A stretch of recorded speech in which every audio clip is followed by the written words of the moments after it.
We are starting a clinic today, and this is called Develop Maturity and Courage in Gymnasts. And I'm Lisa Mitzel, a mental training and mental health coach and a former elite gymnast and college coach, club coach. I've done a lot of different things. My guest coach today is Mike Lynch. And, and we are just honored to have you, Mike. Mike, why don't you, because I'm not going to say it as eloquently as you can, just give us maybe a few of your high points and experiences that kind of have shaped your coaching.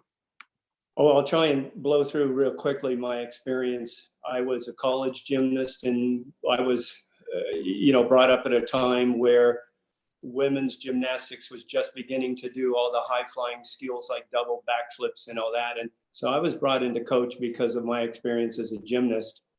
And I quickly, within a year, I was at a gym with elite. I was an assistant coach there with elites. And that year they hosted a elite national meet. This was in a year of the Olympics in 1980. And I was on the floor coaching and spotting. And then the next year I started my gym. The next year I met a world championships trials, and the next year I'm coaching in the Olympics. So my path to the top, if you will, was very quick. And I understood how fortunate I was and how hard other coaches had worked to try and get there who hadn't. And I took that as a responsibility that I needed to get everything out of it that I could, or else I'm not being fair to all those other people whose shoulders I stand on, coach. So I just was, from the beginning, I felt like, and I'm sure a lot of the coaches felt the same, that I was just very, very aware, very, very hungry to learn, also hungry to express what I thought were my gifts to the sport. And so when you're observing that much, it doesn't take long before you start seeing things that you question. It's not just the good things that help you learn how to coach, but you're seeing both sides of it. And that was a period of time where there was a lot of abuse, as you know, Lisa.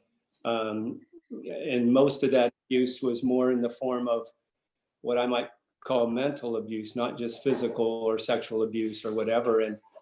And those things stood out. So I tried to design tools for myself that would hopefully help to not have those. I saw the outcome, some of the damage that were done. And if 9 kids come out of a program and they're just fine, and one comes out and she's horribly damaged, that's not a very good ratio to me.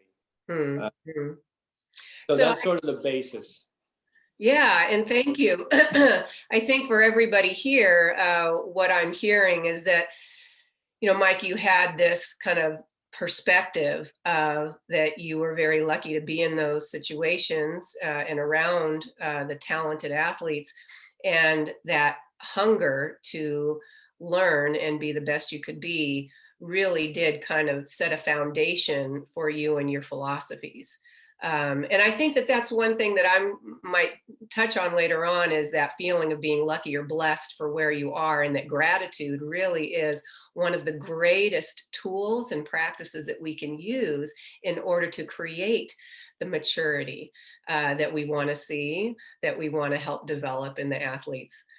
So Mike is here for the first half, and I did want to do a short introduction of what I'm going to also cover, and also just touch on for a moment what Mike is going to talk about. So I'm going to share my screen here, and again, welcome everybody, whether you are on, your video is on or off. For those of you who are listening or watching this recording, thank you so much for tuning in. We are talking about how to develop maturity and courage in gymnasts. And these are my 2 books, Focused and on Fire, The Athlete's Guide to Mental Training and Kicking Butt. And I did a clinic yesterday with the kids mostly. I did have some parents and coaches join, which I always encourage. But it really was focused on how to control emotions and control. And I will touch on that as well, because that absolutely relates to how they manage their emotions and how we can help them in order to make wise decisions, to be in tune with themselves. And then therefore, they're acting with emotional intelligence and they're being more mature, right? And then the second book is focused and inspired. And this is the coach parent book, keeping our athletes safe in a win at all costs world. So you can look at those books if you like, if you don't have them. I'm going to talk about their greatest obstacles are their thoughts and emotions, and that we actually contribute to shaping their thoughts and emotions. And they often and commonly feel a lot of doubt, confusion, rejection, criticism.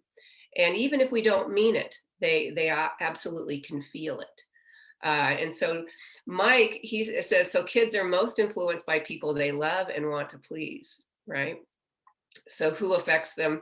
I will go more into this. I just wanted to give you just a little intro.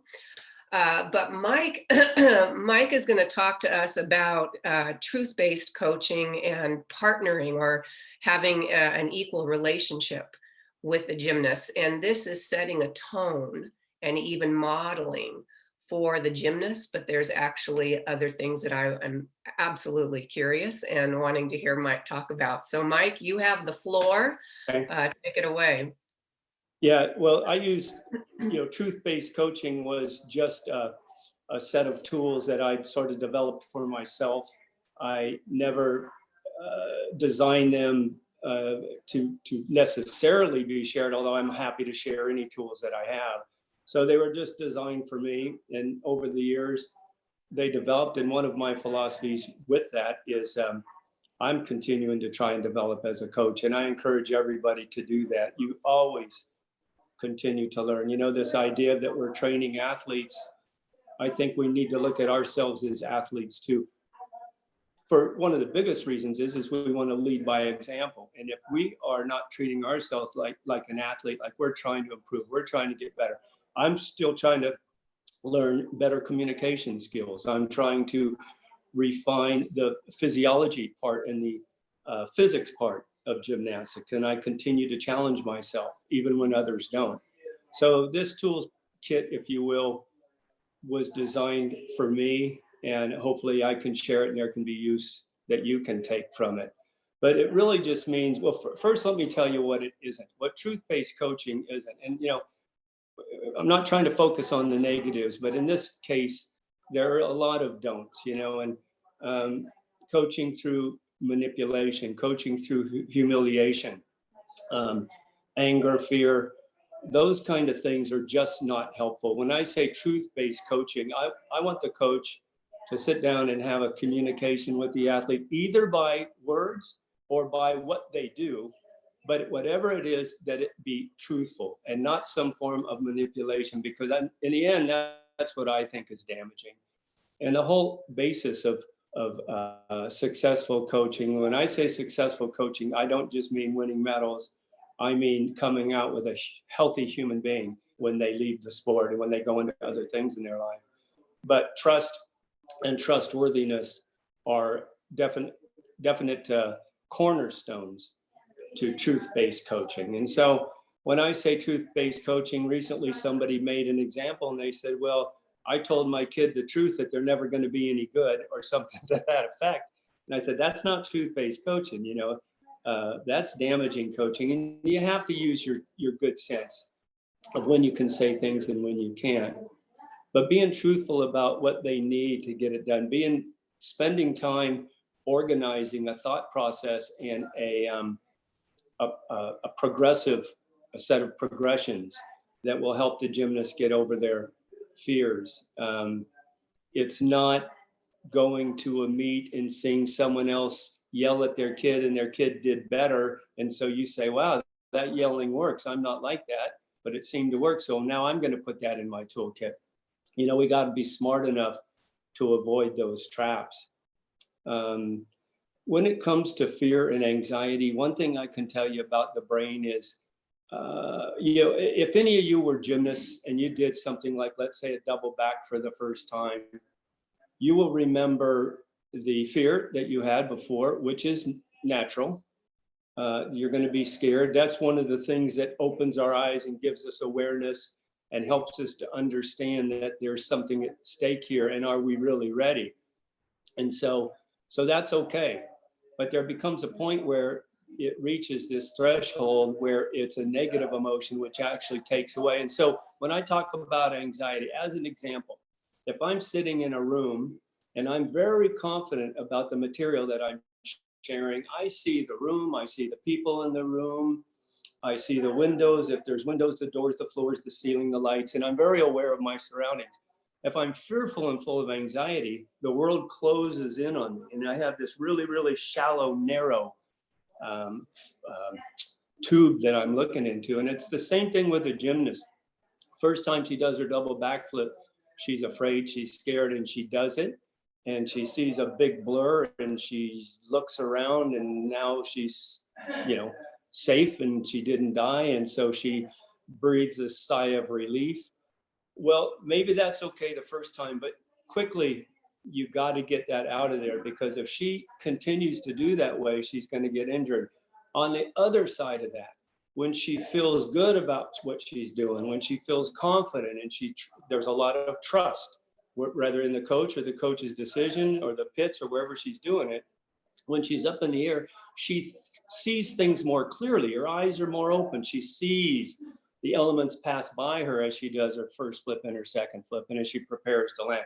And when she does land, even if she rolls out of it or something, she remembers the little change that she's going to do. It clicks in her mind right there, and it's very natural and healthy. And so the idea of anxiety or fear to train an athlete, it's just not a good one. And I know a lot of people say, well, when you push them hard and they're scared. I had a gymnast one time say I was more afraid of what the coach was going to do to me if I didn't do it than I was of the skill.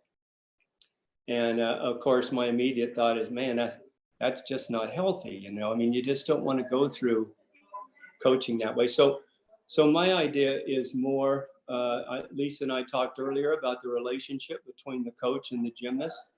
I think all my relationships, I want to be equal. I don't care if it's with my gymnasts, their parents, my coaches, the person who serves me at the restaurant. We're equals.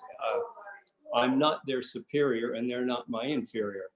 I'm in a role, and my role is important as a leader to make good decisions and good choices that are healthy. I want to include her and try and know what's going on in her mind, but I'm not there to have her serve me. And that's one of the traps I think coaches sometimes fall into. They feel like they're the boss, and their pride is on the line. And if they don't do this skill the way they want them to, that somehow I'm a failure as a coach, you know. So all these things that we really have to. Another thing Lisa and I talked about not too long ago was this idea of coaches spending time with themselves and learning and talking to themselves and writing things down and taking notes. Not just a better way to get results, but sometimes you got to look at yourself at what you're trying to accomplish and maybe what your intentions are. And if they're out of line, take some time, talk to somebody, realign them, but be there for the right reasons. Lisa, I'll let you chime in because I don't want to go off too many tangents here. Yeah, no, you're doing awesome. I think that just that last message of, you know, taking time with yourself and reflecting. I mean, that's part of this clinic is, you know, maybe offering you some ideas, some thoughts to reflect on. But I love what you just said about, you know, when you're calm and you have a sense of confidence moving through, you know, whether it's a competition or a practice or whatever it is that you have a sense of your surrounding, you feel at ease, kind of like at home. But then when you have this intense fear or nervousness, that everything becomes a blur and you're in this very narrow vision of it's all about me and who's criticizing me and judging me and how I feel, you know, rejected or not good enough. And I think when we're talking about maturity, Mike, is that the mature view is to have that sense of people want to help me. I can talk to them. We are all working together. Does that Yes. sound, does that Yeah, that's exactly it. And when I say together, I also mean, I'm a big nut on fairness, and maybe too much so. I'm upset with our selection process for our Olympic teams. I don't think it's objective enough. And with fairness, I feel like the coaches and the athletes can do what they feel they need to do to to make the team based on these rules that are set forth. But if everything's subjective, then it becomes more like, do they like me? Do they not like me? And I think it's the same thing in your own gym when you're working with kids. I'm a believer in the idea, when you're in college, you have a team and we all have the same goal. We set the goals. When you're in a gym, it's a little different because you have lots of different ages, different levels, and it's hard to, I didn't have the luxury as a gym owner and a head coach to have, there's times where we had large numbers of level 10s and elite kids. I shouldn't say large, but 10 or more. And there was times where there might be a couple and they had to work out with the level 5s or something like that. So we've had the full gamut.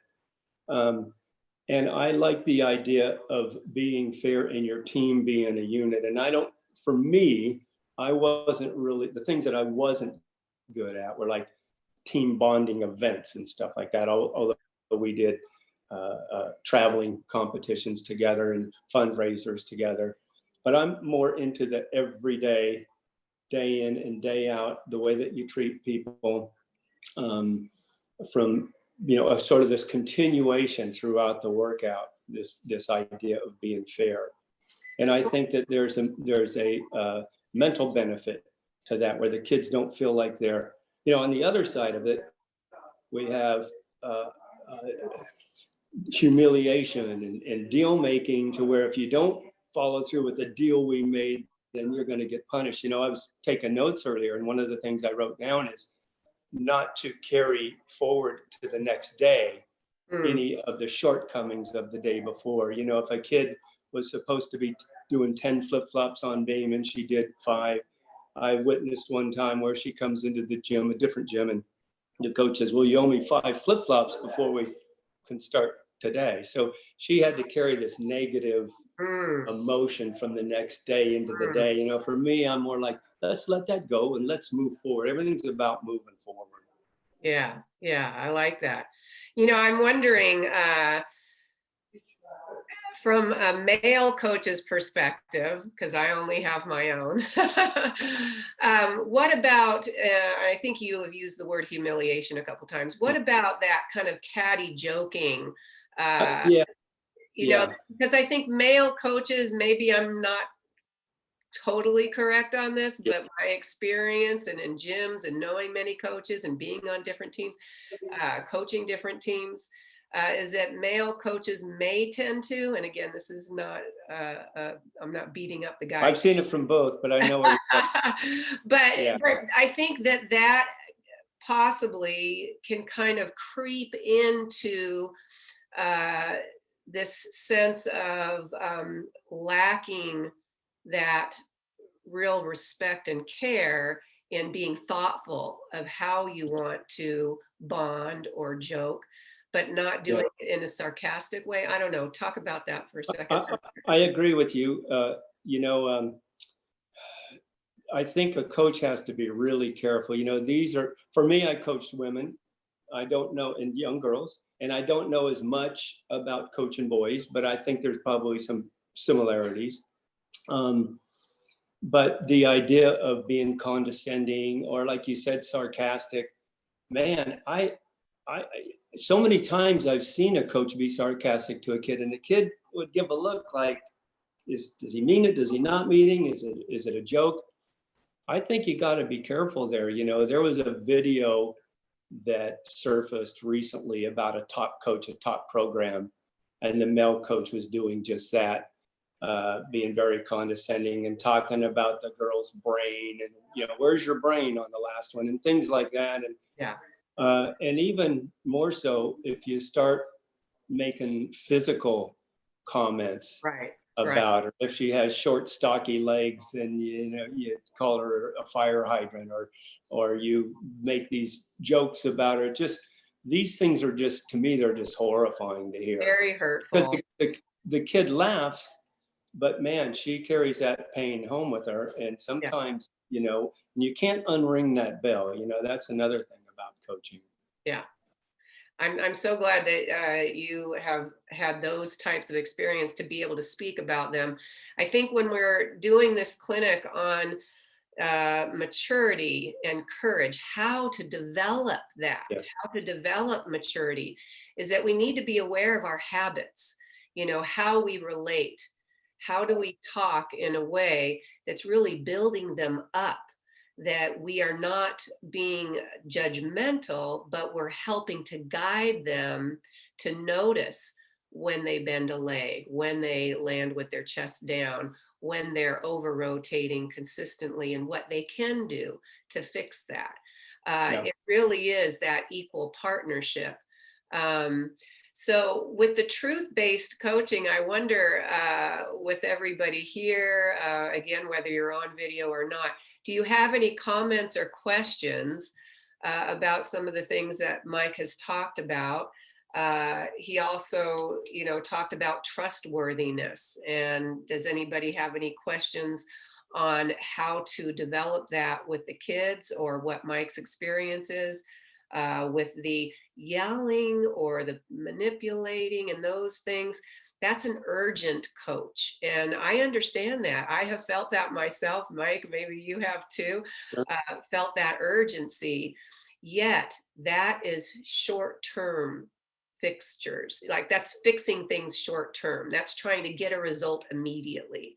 And what we really want to shift to, I think, in this culture today, post Larry Nasser, Athlete A documentary, which I highly recommend if you haven't watched it, is that we are shifting to a culture of athlete mental health in the striving, in the hard work, and how we want to relate and talk to them in a way that builds their confidence, their self-esteem.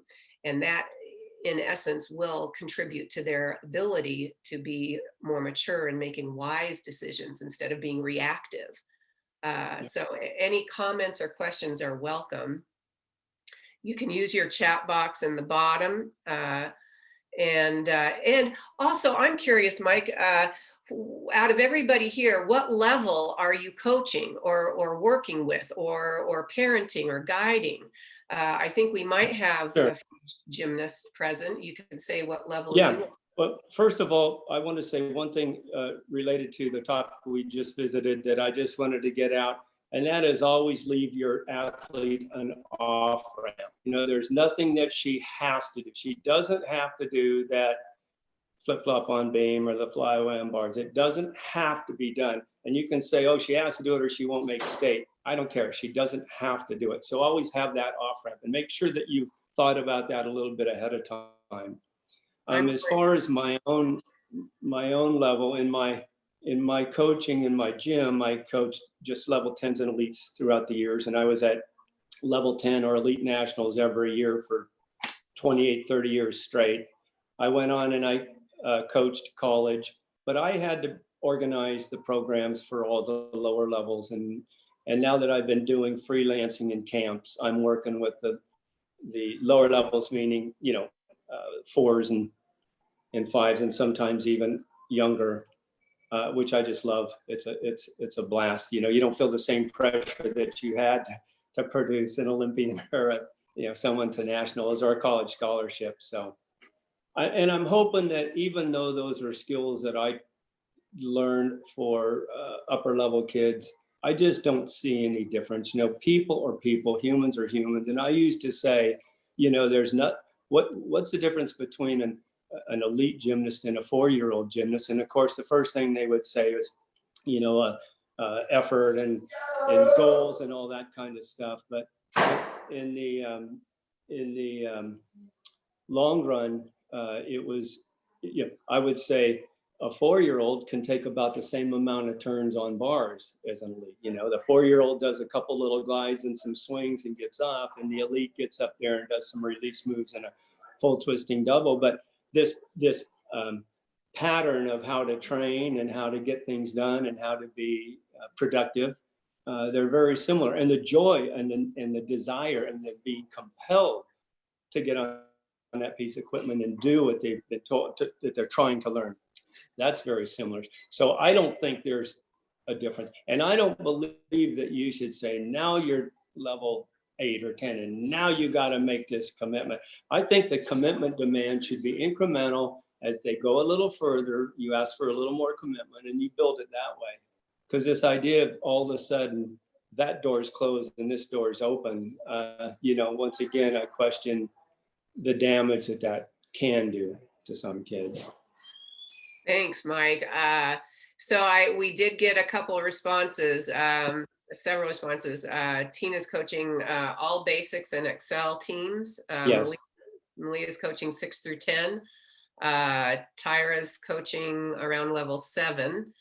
She said the Dutch system is a little different. Oh, so she's using a different system. I'm coaching recreational level 3s and optional 5s is Heather. And Christy said she's coached level 6 through 9 for 10 years. So kind of all the way from the basic, all the way up through level 10. And then somebody is a mom to a 6-year-old gymnast, very young. Well, I just love what you're saying in terms of giving them an off ramp, giving them, I call it an option, but I like the off ramp. Because the more that we pressure or push or, continue to create this one narrow path, then they don't have, that's when the immaturity, okay, the emotions are really going to just come out, because it's like inside a battle. I can't do it. I'm afraid to do it. They're making me do it. I don't want to do it. Can I do something else? But they're so young that they don't have the development to be able to talk with you in a mature manner and be the initiator of that. It really is the adult that needs to initiate in order to develop the maturity. We can't just expect them to be mature, right? We have to actively develop it. Well, Mike, it is 3:30. Thank you, guys. I think everybody here, we are just so honored to have you. And this was such a little bit of time that if anybody would like to have Mike as a resource, I can make his email available. Heather says, thank you so much, Mike. Thank you, Heather. He's going to go watch the Super Bowl with some family. Yeah, have fun, Lisa. Thanks for inviting me. And please share my contact. I'd be happy if anyone has any other questions or want to share. Please give me an email. I will continue to echo your wonderful philosophies and messages. Thank you so much. Thank you. Bye, everybody. Bye, Mike. Thank you, Mike. All right. So we're here for the next half hour. Thank you all for commenting on the levels that you are coaching or working with. Jean Marie, thank you very much. And everybody, Christy and Heather and Tyra and Malia and Elizabeth, thank you for your nice comment. So what I want to do is just kind of continue with this momentum.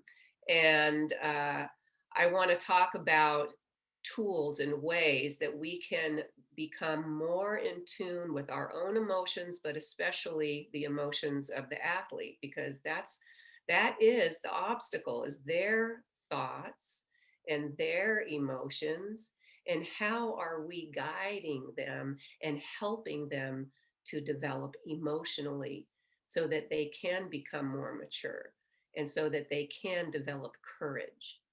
All right.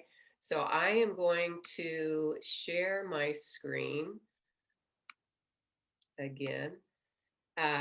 So as I said before, the greatest obstacles are their thoughts and emotions. So who affects their thoughts and emotions the most in regards to gymnastics? All right. Now, everything I will tell you as a mental training coach and a mental health coach, I work with gymnasts and athletes every week, almost every day. And I coach teams. And it is absolutely true that everything in their life affects them. Okay. Every person, every social media visit, okay, is an influencer, and they need to decide, they're learning to decide, okay, if any gymnast is listening, you're learning to decide what you want to let into your mind and what you want to say, no, thank you, I'm going to go this way. All right. And that is our job as coaches and parents, is to talk about that. Okay. What is influencing you? What messages? Who? What's important to you? And so here it says, so who affects their thoughts and emotions most in regards to gymnastics? Usually parents and coaches. Okay, usually it is us. Because they are looking to please us most of the time. And they are, maybe we don't see it, especially if they're teenagers, right? But especially the young ones, they are looking up to us. We are taller, we are smarter, usually louder, more experience. All right. We have this presence as adults, and maybe you can even flash back to your own childhood. I know I looked up to all my coaches, and I did want to hear, Lisa, good job. All right, Mitzel, you're doing it. Okay. You've improved. So they are aching in many ways to hear positive comments from us. The worst fear an athlete has, okay, or experiences, is to be called or feel that they are weak, okay, mentally or physically, but especially physically, or excuse me, I mean the opposite, mentally, that they aren't trying, that they don't care, that they're not smart, they didn't remember, they forgot. There's all these experiences that then it's like, oh, I'm not mentally tough, I'm not trying hard enough, I'm not sticking with it. But also physically, they do not want to be weak as well. So to build them up, that's what we want to do here. We want to use positive uh, influences and words, energy, positive energy, not this ultimatum, but this opportunity, right? We don't want to give them ultimatums. We want to give them opportunities. So to build them up and create courage, they need to be able to feel. And I want to emphasize that word. I'm going to underline it and italicize it. They need to feel the kind communication with us. All right. As soon as they feel that it's urgent or critical in a way that they're feeling criticized and it's not kind, they're not going to be as courageous. All right. They are going to shrink or back down or go home and cry. And maybe you didn't see it at the gym, but it's going to affect them. So if that communication in your mind feels important, then it's the delivery. It's the delivery. How do you want to say, you've tried 6 and you've fallen on 5.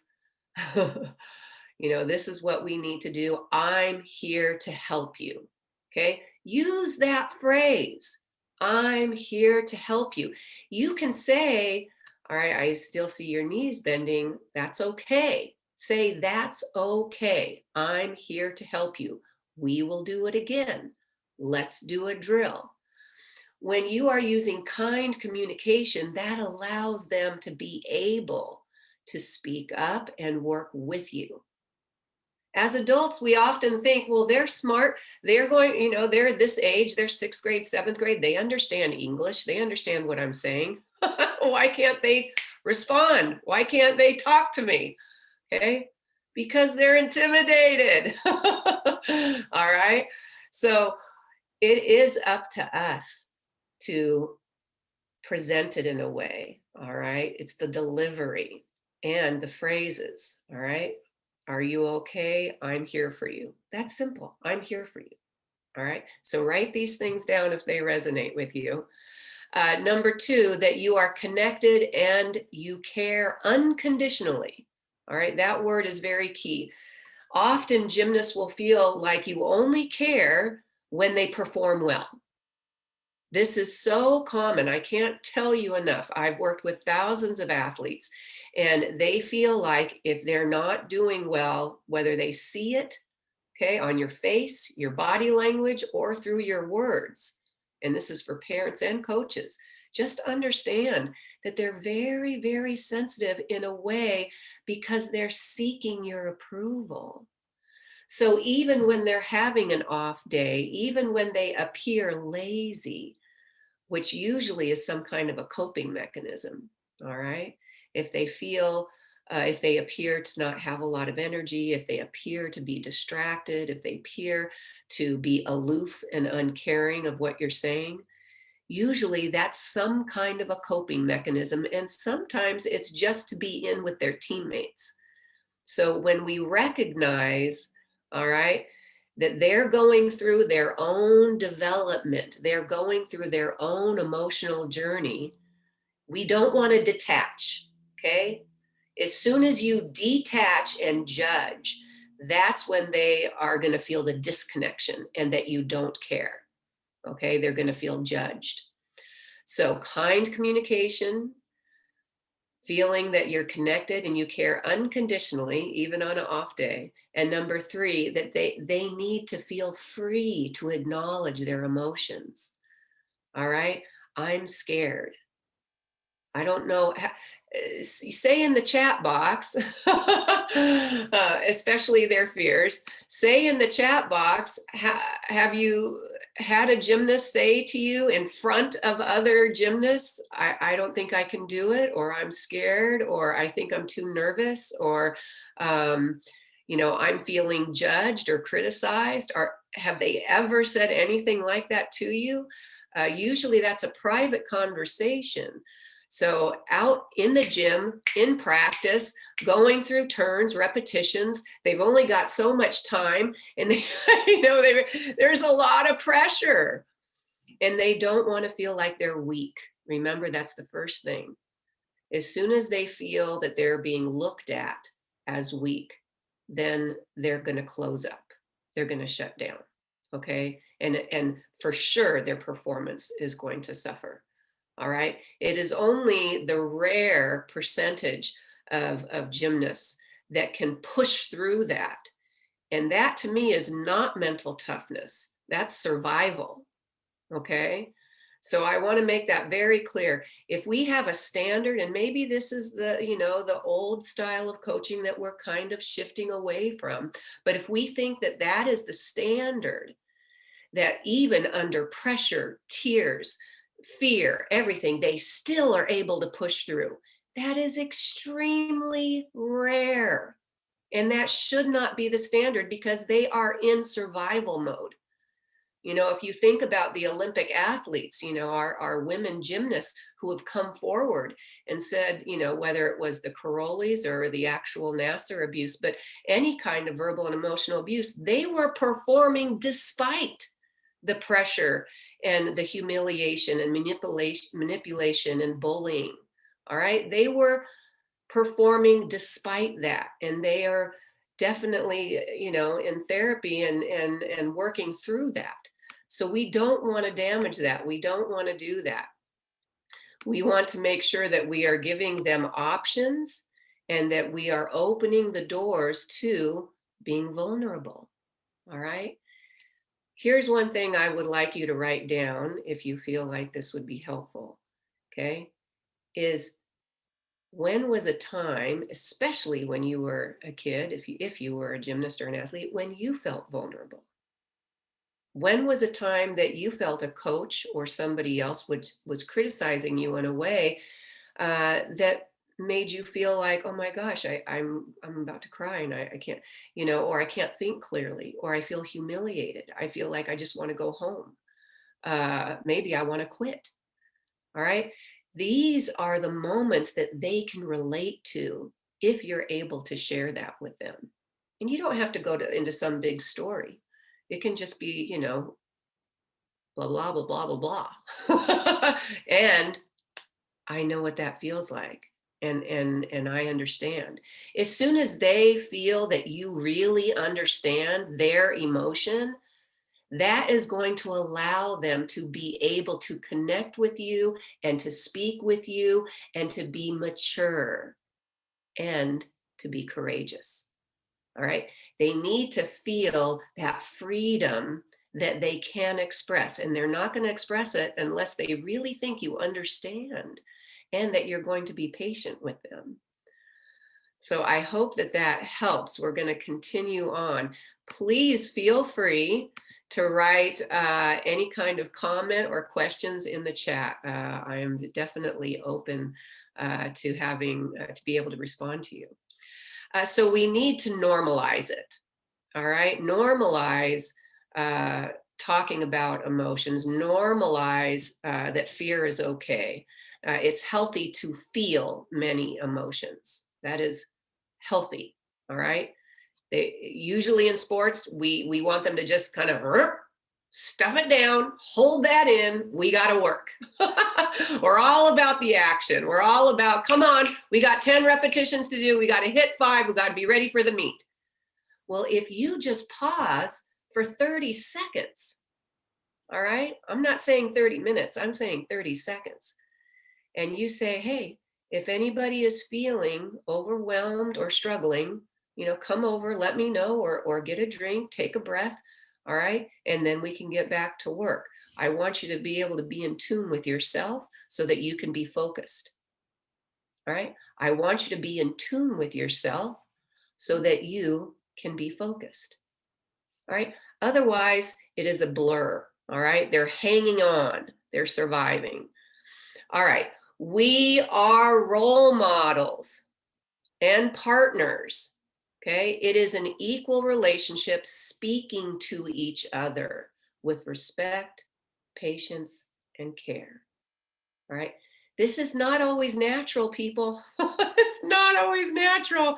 This is a learned skill. All right. To be able to view a young person, an athlete, with intelligence. Okay.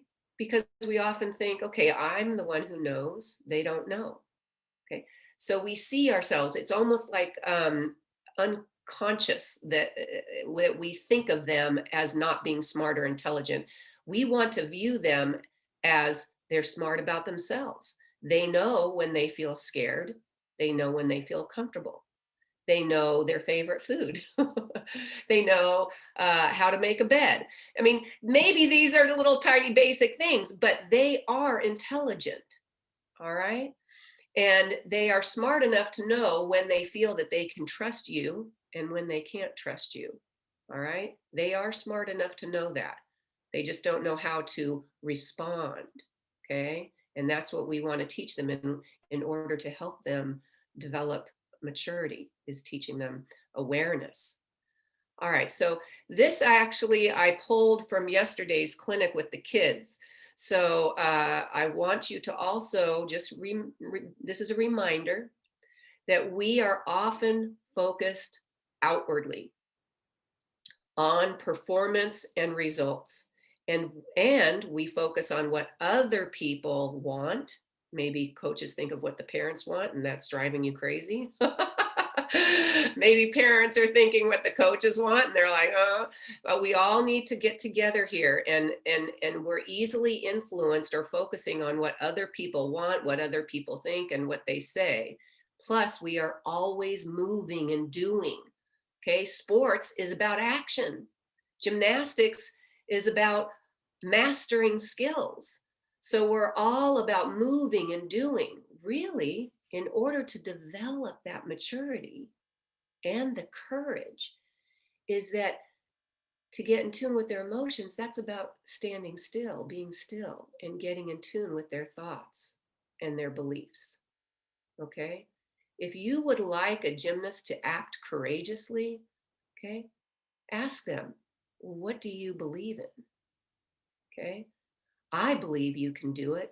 I believe that you are strong. I believe that if this is a day that we're getting through it today, that this is going to be a great lesson. I believe that you're always learning. and I believe that you're going to get it. All right. When we take a moment to be still and get in tune with our thoughts and feelings and their thoughts and feelings and beliefs, that is when they start to really think more deeply. All right. We don't want surface thinking. We don't want them to just react and just go and just do the repetitions. We want to go deep. All right. That is a sign of maturity, is when they think more deeply. All right. The out of control, and yesterday we talked about emotions in control, and for maturity, we want to see them in control. But the out of control feeling you are experiencing is often pressure caused by fear and anxiety. Your mind starts to race, your stomach starts to turn, maybe you get sweaty hands and feet, all these things, your body starts to react, okay? And it feels out of control, chaos. Okay. And that's inside of you, not outside. So most fears and nervousness are an inner state of mind, not an exterior situation or problem. It's not the competition, right? It's inside the mind, it's inside the heart. And that's, again, when we talk to the gymnasts about this, it's not saying you need to fix it, it's in your head, it's all in your head. That's not what we want to say. All right. We want to say you have all the power. Teach personal power. This helps to bring clarity in their mind, maturity, and courage. Courage to act. All right. Power over your perceptions. That's what they have. You have, they have power over their perceptions. All right. Power over how you react. All right. You can choose, power to make a choice. You can choose to pause, take a breath. All right. This is how I'm feeling. This is the situation. What are my options? What do I want to do? What are my choices? All right. And power to take action, and power to create joy. And I think that's one of the things we don't look at during training or competition, is that we're focused on results. We're focused on results. And so we're actually feeling like a prisoner to the results. All right. We want to open up all the options of how we're learning and growing and learning and growing, and how we can work through this process in a way that feels good. All right. That they're smart, they're intelligent, they can make choices, they can create what they want.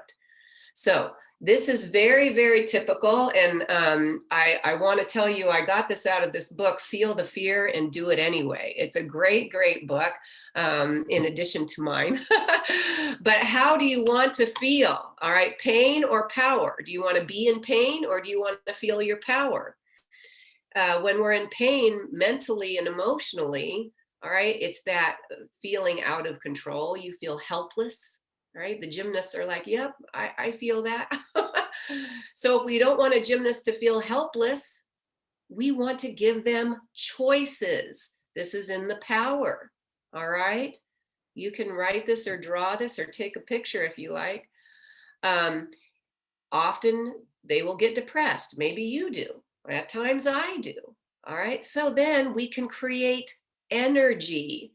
That gets us in tune with our personal power, is to create energy, good, loving, fun, happy, have your favorite croissant, or maybe feel good about eating an apple, but create some kind of good energy, walk outside, talk to a bird, pet your cat. All right. Pain, nervous, or scared. This is always what I get from the gymnasts. They're nervous, they're scared, they're nervous, they're scared. So they need to learn, if we want to create maturity, all right, when we notice they're standing there, trying to do a skill, they're scared. Let's step away. Let's take a breath. Okay, everybody, I'm going to ring my bell here. Okay, this is my singing bowl. All right, we're going to all take a breath. Think right now of your gymnast, okay, or a situation where they were standing there and you noticed it was like they were freezing up. Okay, All right, you're going to go over to them. You're going to say, you know what? Let's take a pause and let's take a big deep breath together. Here we go. Ready, and inhale. And exhale. All right. That can make all the difference, is when you do that with them. You want to talk about maturity. When you expect them to manage this on their own, they're helpless. They're feeling like, oh gosh, how do I do this? And how do I please them? Because already you're holding up some kind of an expectation that they're not easily able to attain. They're not easily able to reach that. So you actually may be contributing, unconsciously, to that helpless feeling, which keeps them in a place of pain, which keeps them in a place of immaturity, not knowing how, not having the tools, feeling like they're out of control.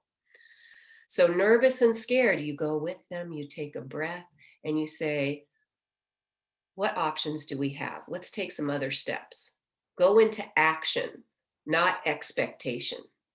Okay? Go into thinking and feeling, not just doing. All right? All right, strategies for courage. We're getting close to the end here.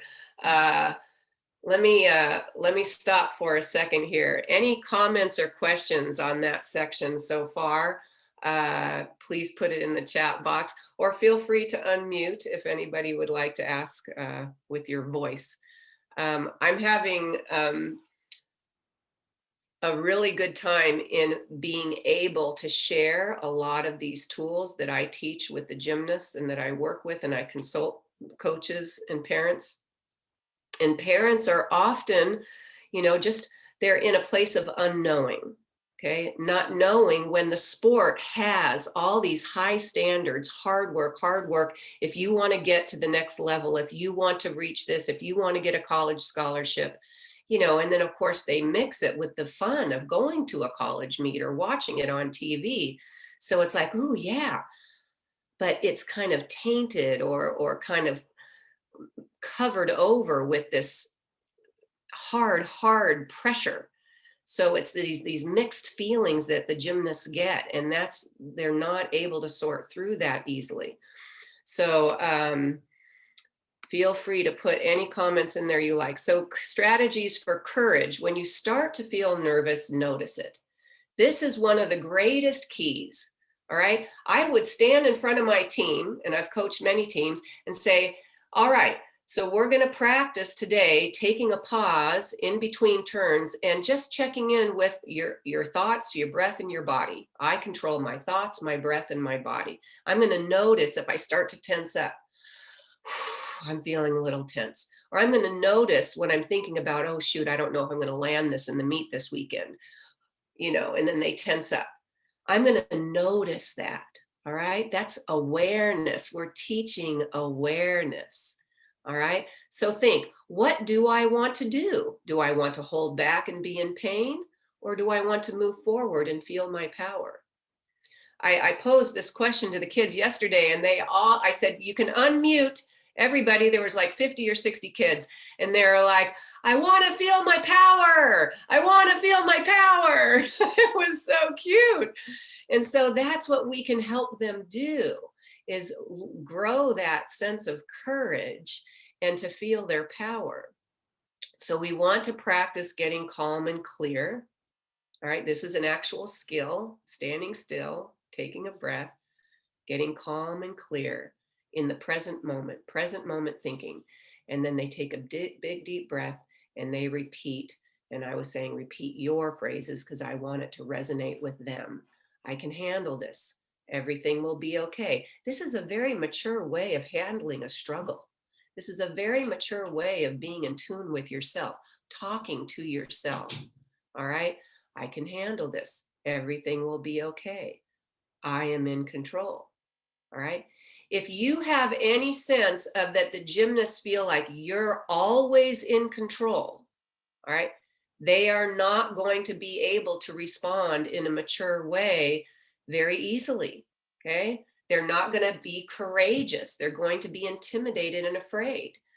So we want the gymnast to say, I am in control. All right. And we repeated that many times yesterday. And then to be able to have control of themselves. I am calm. I am safe. I am good. All right. We want them to feel good about themselves. I like myself. Uh, these are wonderful, simple statements and phrases and tools that we want to use and repeat and say with them and giggle and laugh. And if you have a mirror in the gym, write it on the mirror, you know, in a marker that you can rub off, you know, those eraser markers or something, or make a sign, make a poster. If you are trying to create a culture and where the girls can speak up and be mature, and where they are courageous, put these things on the walls instead of just the trophies, the banners, and the medals. Okay? So this is one of the things that I strongly encourage, is that you really shift into balancing the focus on gymnastics and results and the focus on the development of the human being. All right? Developing their mind, developing maturity, developing courage. They're separate, but they're together. Okay. All right. I have one comment in the chat. It says, finding a lot of similarity between medical issues in this information. Yes, absolutely. Absolutely. I will share with you this was from, can you guys all see this here?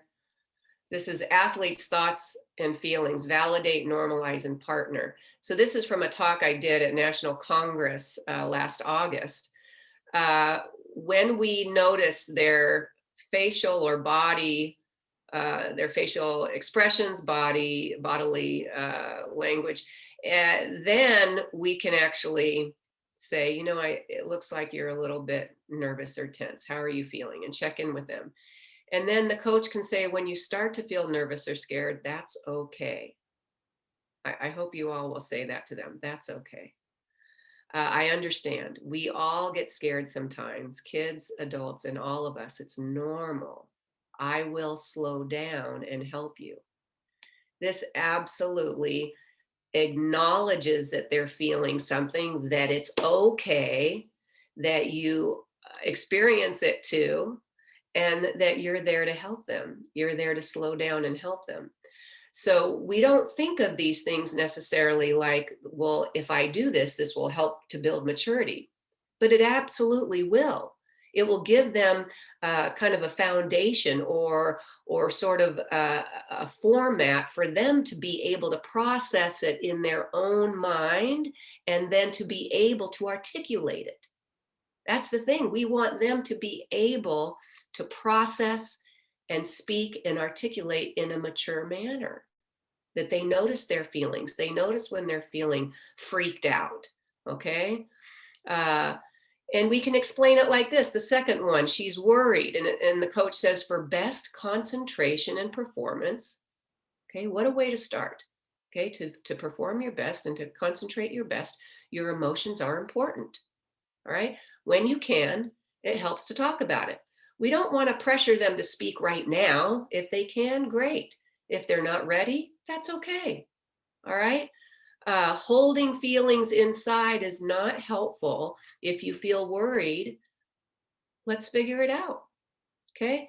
So again, this even is for teenagers. This even helps college age. I'm working with a college team right now, and they are still very young emotionally in learning to process, talk about, and work through their emotions. So when we talk about maturity, we absolutely want to talk about their emotions. I am going to click through to the end here. Stop sharing. Any final comments? We just hit the 4 o'clock. Any final comments or questions, let me know. I am so glad that you all joined me here today. If you can, since I offer these for low or no cost, if you can share on social media, anything about my clinic, being here today, any notes that you learned.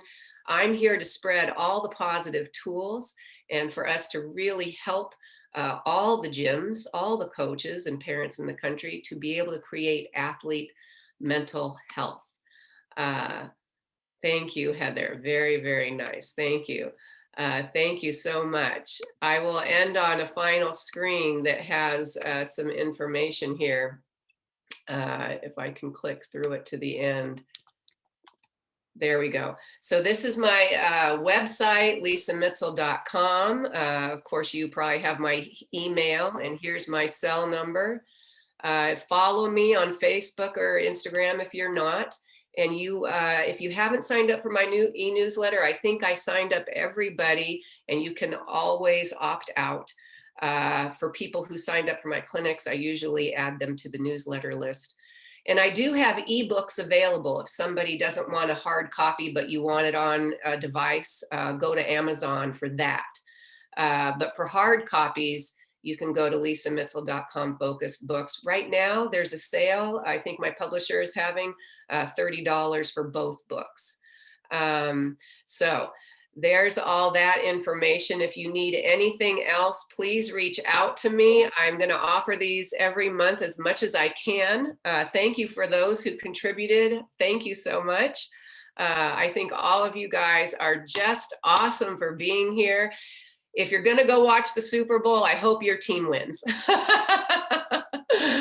All right. Thank you, Yuka. You're awesome. Thank you, Malia. Thank you, Melody. Thank you, Tyra, Jean Marie. Thank you, everybody. You're awesome. Sending you blessings.